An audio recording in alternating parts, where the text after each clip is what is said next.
નમસ્કાર મિત્રો આપની સાથે હું છું પેનલગીરી ગોસ્વામી। આજના વેધર એનાલિસિસમાં વાત કરીશું આજે તારીખ 14 જૂનથી લઈને 28 જૂન સુધી ગુજરાતમાં કેવું રહેશે હવામાન, આવનારા દિવસોમાં ચોમાસાની શું રહેશે પરિસ્થિતિ, કઈ સિસ્ટમો કામ કરશે કે જે ગુજરાતને અસર કરવાની છે, તમામ પ્રકારની માહિતી આ વિડીયોમાં આપી દઈશું। સાથે સાથે મિત્રો ગરમીનું પ્રમાણ કેટલું રહેશે, ઉપરાંત પવનનું પ્રમાણ કેટલું રહેશે, ભેજનું પ્રમાણ કેટલું રહેશે અને કહી શકાય કે ગુજરાતમાં વરસાદની ખાસ કરીને શક્યતા કેટલી છે અને ચોમાસું ગુજરાતમાં ક્યારે દસ્તક આપશે, તમામ પ્રકારની માહિતી મિત્રો આ વિડીયોમાં તમને આપી દેવાની છે। મિત્રો શરૂઆત કરીએ તો સિસ્ટમથી। અત્યારે ગુજરાતની આસપાસ તો બહુ મોટી સિસ્ટમ નથી, પરંતુ મહારાષ્ટ્ર એટલે કે દક્ષિણ ગુજરાતથી લઈને કેરળ સુધી એક વરસાદની ટફ રેખા જોવા મળી છે, જેમાં ખાસ કરીને અરબી સમુદ્રમાં જે મહારાષ્ટ્રનો તટીય વિસ્તાર છે એમાં એક મજબૂત સાયક્લોનિક સિસ્ટમ સર્જાઈ ગઈ છે, બંગાળની ખાડીમાં પણ એક સાયક્લોનિક સિસ્ટમ સર્જાઈ ગઈ છે, પાકિસ્તાન તરફ પણ એક નાનકડી સાયક્લોનિક સિસ્ટમ છે, ઉપરાંત મિત્રો એક મધ્યમ સનનું WD એ ઉત્તર ભારતના ઉત્તરી પટ્ટામાં સર્જાયેલું છે। આ તમામ પ્રકારની સિસ્ટમોના અસરના ભાગરૂપે થઈને કહી શકાય કે મધ્ય ભારત હોય, દક્ષિણ ભારત હોય, અનેક વિસ્તારમાં ભેજનું પ્રમાણ વધારે જોવા મળશે અને આવનારા 24 કલાકમાં ગરમીમાં આપણને આંશિક રાહત પણ મળી શકે છે। મિત્રો ખાસ કરીને પવનની વાત કરી દઈએ તો આગામી 24 કલાકમાં પવનનું પ્રમાણ 10 થી લઈને 40 કિલોમીટર પ્રતિ કલાકની ઝડપે રહી શકે છે અને ખાસ કરીને સૌરાષ્ટ્ર હોય, દક્ષિણ ગુજરાતના દરિયાઈ પટ્ટી વિસ્તાર હોય અને કચ્છના દરિયાઈ પટ્ટી વિસ્તારમાં 30 થી લઈને 40 કિલોમીટર પ્રતિ કલાકની ઝડપે પવન પણ ફૂંકાઈ શકે છે। મિત્રો મહત્વનું છે કે પવનની સાથે સાથે ગુજરાતના અનેક ભાગોમાં હજુ પણ ગરમી અને બફારાનો અહેસાસ ચોક્કસથી રહેવાનો છે। એટલે મિત્રો બફારાનું પ્રમાણ કેમ રહે છે તો અત્યારે જ્યારે બધી સિસ્ટમો અત્યારે જે અસર કરી રહી છે અને તેનો ભેજ પણ ગુજરાત સહિત રાજસ્થાન હોય, ઉત્તર પ્રદેશ હોય, મધ્યપ્રદેશ તમામ જગ્યાએ મળી રહ્યો છે, જેના કારણે ગરમી અને ભેજના કારણે બફારાનો અહેસાસ થઈ રહ્યો છે અને ઉકળાટભર્યું વાતાવરણ પણ જોવા મળી રહ્યું છે।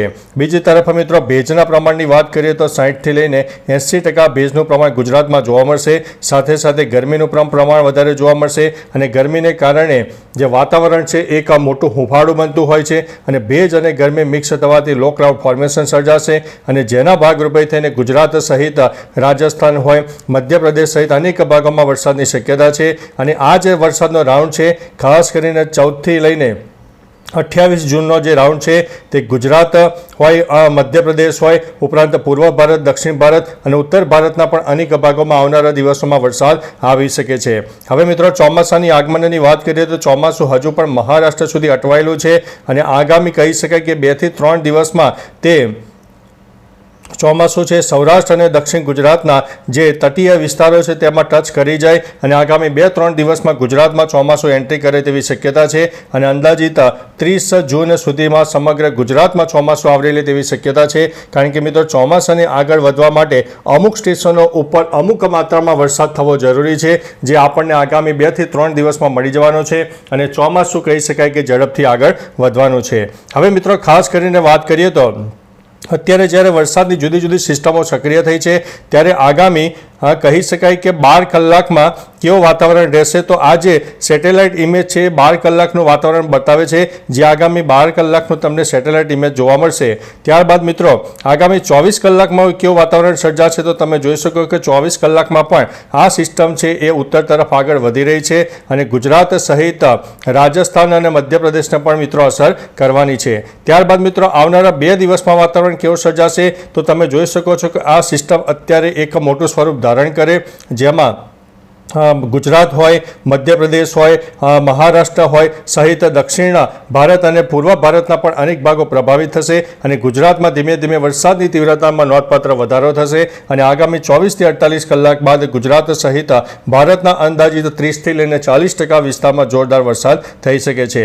ત્યારબાદ મિત્રો આગામી 4 દિવસનો સેટેલાઇટ ઇમેજ તમે જોઈ શકો છો કે આગામી 4 દિવસ તો ભારતના અંદાજિત 70 થી 80% વિસ્તારોને આ કહી શકાય કે આ સિસ્ટમો આવરી લેશે, કારણ કે એક નહીં, બે નહીં, પરંતુ 3 સિસ્ટમોની અસર સમગ્ર ભારતને થવાની છે અને ગુજરાત તેની અંદર બાકાત નથી। એટલે ખેડૂતો માટે એક આનંદના સમાચાર છે કે આવનારા 2 થી 3 દિવસમાં જ જોરદાર વરસાદ થશે અને આજે વહેલી સવારથી દક્ષિણ કહી શકાય કે ગુજરાત સહિત અનેક વિસ્તારમાં હળવો મધ્યમ વરસાદ પણ શરૂ થઈ ગયો છે.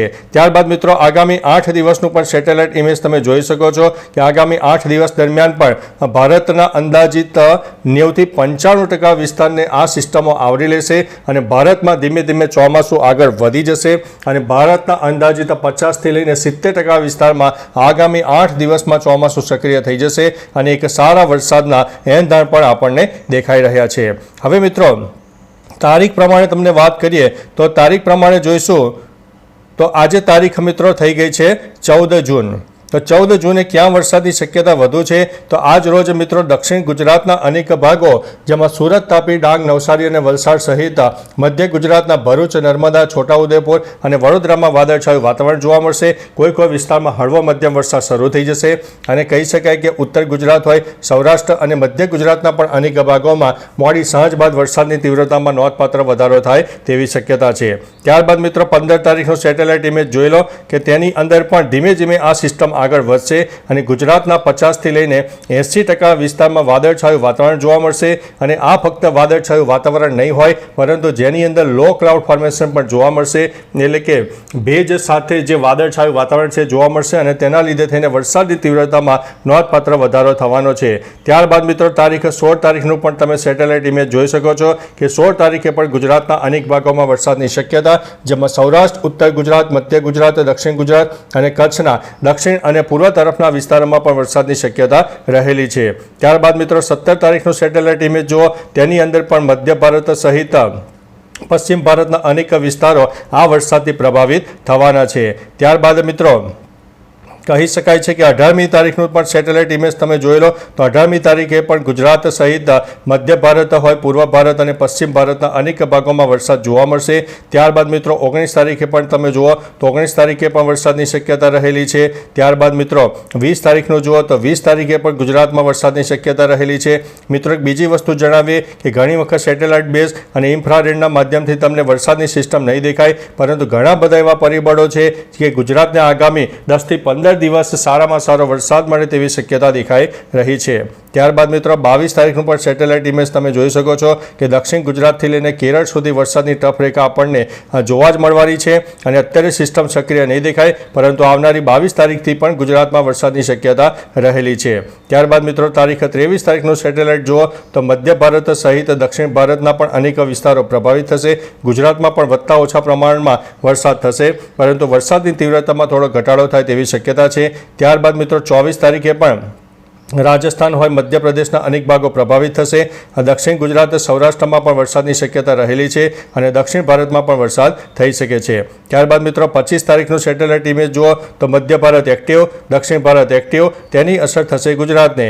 ત્યારબાદ મિત્રો 26 તારીખનું સેટેલાઇટ ઇમેજ જોઈ લો તો 26 તારીખે પણ ઉત્તર ગુજરાત હોય, કચ્છ હોય સહિત મધ્ય ગુજરાતના પણ અનેક ભાગો પ્રભાવિત થશે, જેમાં રાજસ્થાન સહિત ગુજરાતના અનેક વિસ્તારમાં વરસાદની શક્યતા રહેલી છે. ત્યારબાદ મિત્રો તારીખ 27 તારીખનું પણ સેટેલાઇટ ઇમેજ જોઈ લો જેની અંદર ગુજરાતમાં વરસાદની શક્યતા છે. પૂર્વ ભારત હોય, ઉત્તર ભારતમાં પણ વરસાદની ગતિવિધિઓમાં નોંધપાત્ર વધારો થશે. ત્યારબાદ મિત્રો તારીખ 28 તારીખનું જોઈ લો તો 28 તારીખે પણ ગુજરાતમાં વરસાદની શક્યતા, ઉત્તર ભારત હોય, પૂર્વ ભારતમાં પણ વરસાદની શક્યતા રહેલી છે. એટલે મિત્રો ટૂંકોને ટચ જણાવીએ તો આગામી કહી શકાય કે 28 જૂન સુધીમાં ગુજરાતમાં ધીમે ધીમે વરસાદની હેલી પણ શરૂ થઈ જવાની છે. હવે મિત્રો એક વરસાદના માધ્યમથી તમને સમજાવવાનો પ્રયત્ન કરીશું કે કયા જિલ્લામાં કેટલો વરસાદ પડી શકે છે. તો ખાસ કરીને મિત્રો આજે તારીખ થઈ ગઈ છે 14 જૂન. તો 14 જૂને આજે તમને જણાવ્યું તે પ્રમાણે આજે દક્ષિણ ગુજરાત સૌથી વધારે પ્રભાવિત રહેશે. દક્ષિણ ગુજરાતના અનેક ભાગો સુરત, તાપી, ડાંગ, નવસારી અને વલસાડના અનેક વિસ્તારમાં વરસાદની શક્યતા રહેલી છે. ત્યારબાદ મિત્રો 15 તારીખનું સેટેલાઇટ ઇમેજ જુઓ તો 15 તારીખે સૌરાષ્ટ્ર હોય, મધ્ય ગુજરાત હોય અને દક્ષિણ ગુજરાતના અનેક વિસ્તારો પ્રભાવિત થશે. ઉત્તર ગુજરાતમાં બનાસકાંઠા, સાબરકાંઠા, મહેસાણા અને અરવલ્લીના પણ કોઈ વિસ્તારમાં છૂટોછવાયો વરસાદ થાય અને કોઈ જગ્યાએ જો લોકલ ડેવલપમેન્ટ સર્જાઈ જાય તો જે તે વિસ્તારમાં ભારે વરસાદ થઈ શકે છે. ઉપરાંત મિત્રો કચ્છમાં ભલે સિસ્ટમ ન દેખાય પરંતુ કચ્છમાં પણ છૂટોછવાયો વરસાદ થવાની શક્યતા દેખાઈ રહી છે. ત્યારબાદ મિત્રો 16 તારીખનું સેટેલાઇટ ઇમેજ જુઓ તો 16 તારીખે વરસાદની ગતિવિધિઓમાં વધારો થશે. સૌરાષ્ટ્રનો દક્ષિણી પટ્ટો હોય, દક્ષિણ ગુજરાત હોય, મધ્ય ગુજરાત હોય, કચ્છ હોય અને ઉત્તર ગુજરાતના પાટણ, મહેસાણામાં પણ વરસાદની શક્યતા દેખાઈ રહી છે. ત્યારબાદ મિત્રો તારીખ 17 તારીખનો સેટેલાઇટ જુઓ તો 17 તારીખે પણ ગુજરાતના 50થી 80% વિસ્તારમાં છૂટાછવાયા વરસાદની શક્યતા રહેલી છે. 18 તારીખનું સેટેલાઇટ ઇમેજ જુઓ તો 18 તારીખે પણ વરસાદની શક્યતા છે, જેમાં ઉત્તર ભારત હોય, પૂર્વ ભારત હોય, દક્ષિણ ભારત અને પશ્ચિમ ભારતના અનેક વિસ્તારો પ્રભાવિત થશે અને સારો વરસાદ આપી શકશે. ત્યાં સુધીમાં તો મિત્રો ગુજરાતમાં ચોમાસાની એન્ટ્રી પણ થઈ જવાની છે, એટલે કે અગત્યના સમાચાર કહી શકાય છે. ત્યારે મિત્રો બીજી તરફ વાત કરીએ તો આગામી તારીખ 19 જૂનની વાત કરીએ તો 19 જૂને પણ ગુજરાતમાં સારામાં સારા વરસાદની શક્યતા છે. એક નંબર ઉપર મિત્રો સૌરાષ્ટ્ર અને દક્ષિણ ગુજરાતને ગણીને ચાલીશું, કારણ કે ચોમાસાની જ્યારે એન્ટ્રી થતી હોય છે ત્યારે આ બે વિસ્તારોમાં પ્રથમ એન્ટ્રી જોવા મળતી હોય છે. અને ત્યારબાદ મિત્રો ઉત્તર ગુજરાત હોય, કચ્છમાં વરસાદની તીવ્રતામાં ધીમે ધીમે વધારો થતો હોય છે. 20 તારીખે પણ વરસાદની તીવ્રતા જોવા મળશે મધ્ય ભારતમાં વધુ, ત્યારે પૂર્વ ભારત સહિત પશ્ચિમ ભારતમાં પણ વરસાદની ગતિવિધિઓમાં નોંધપાત્ર વધારો થશે. ત્યારબાદ મિત્રો કહી શકાય કે તારીખે 21 તારીખમાં સેટેલાઇટ ઇમેજ જોઈ લો.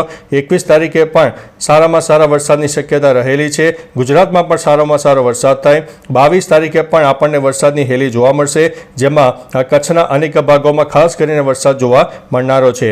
અને મિત્રો ટૂંકોને ટચ જણાવ્યું કે દક્ષિણ ગુજરાતથી કેરળ સુધીની જે વરસાદની ટ્રફ રેખા છે, છેક 28 જૂન સુધી તે લાંબા ગાળાની ટ્રફ રેખા સર્જાશે, એટલે ગુજરાતમાં વધતા ઓછા પ્રમાણમાં ચોક્કસથી વરસાદ મળી જવાનો છે. બીજી તરફ મિત્રો 23 તારીખે પણ મધ્ય ભારત સહિત પૂર્વ ભારત, ઉત્તર ભારત અને દક્ષિણ ભારતના પણ અનેક વિસ્તારો પ્રભાવિત થશે. ગુજરાતને પણ વરસાદ મળી જવાનો છે. ત્યારબાદ મિત્રો 24 તારીખનું પણ સેટેલાઇટ ઇમેજ જુઓ. 24 તારીખે પણ વરસાદની શક્યતા દેખાઈ રહી છે. ત્યારબાદ મિત્રો 25 તારીખનું જુઓ તો 25 તારીખે મધ્ય ભારત સહિત રાજસ્થાનના પણ અનેક ભાગો અને સૌરાષ્ટ્રના જે પશ્ચિમ તરફનો વિસ્તાર છે તેમાં પણ વરસાદની શક્યતા રહેલી છે.